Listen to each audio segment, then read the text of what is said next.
Clouds of steam pour out of the Conoco Phillips oil refinery in tiny Roxanna, Illinois, a plant that also frequently fills the air with foul-smelling pollution. And I hate to use the word pollution. Felix Floyd is the Roxanna mayor. I'm not big on pollution because it's so nasty. Right. What would you call it, Mayor?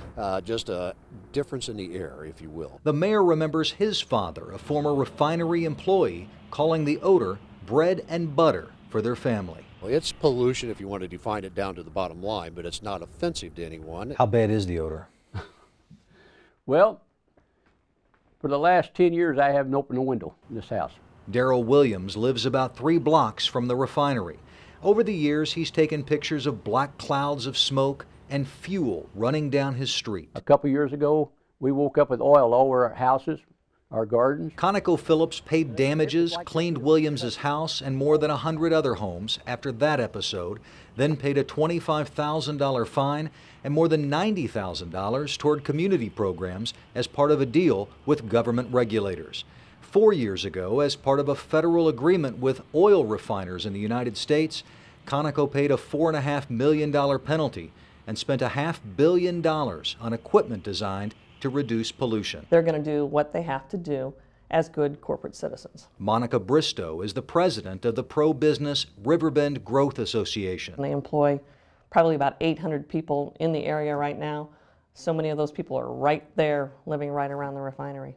It's their bread and butter. Conoco Phillips carries extraordinary influence in the communities surrounding the refinery, especially the village of Roxanna, where it contributes more than $800,000 in taxes, roughly 40% of the city's budget. Conoco Phillips's influence is expected to grow as it begins a $1 billion expansion that the company says will dramatically increase production, creating 2,500 construction-related jobs for the next 2 years and more than 100 long-term jobs.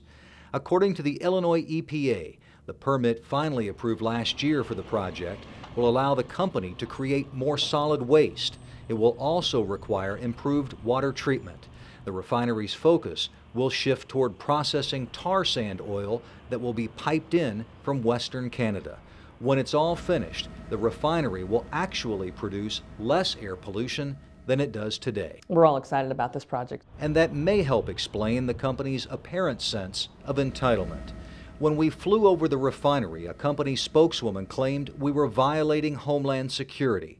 When we videotaped the plant from public property, the spokesman demanded to know why we hadn't told them we were coming. And 10 minutes after we identified ourselves to this security guard, the Roxanna police chief himself showed up at the request of Conoco Phillips. They just like us to contact who it is. Several hours before the chief paid us a visit, the company had canceled our on-camera interview with the plant manager. We're not going to stop you from doing it. In Roxanna, Illinois, where stink inspires visions of bread and butter, Conoco Phillips will soon play an even bigger role in this little town. Conoco Phillips is a great neighbor.